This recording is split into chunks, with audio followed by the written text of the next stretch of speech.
We have some leftover hamburgers and hot dogs from Memorial Day, so my husband's grilling those, and we're just gonna have that as a quick lunch.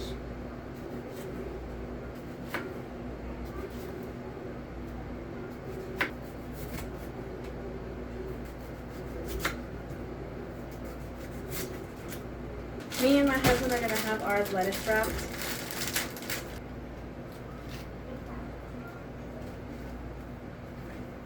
I rinse them off really fast just to make sure that they're nice and clean.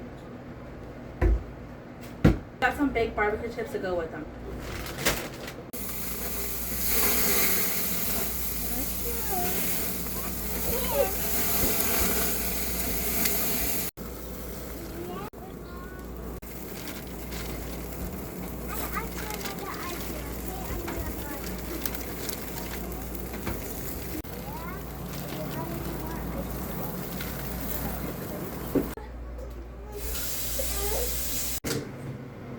God is good, God is great. Thank you for this food today. Amen.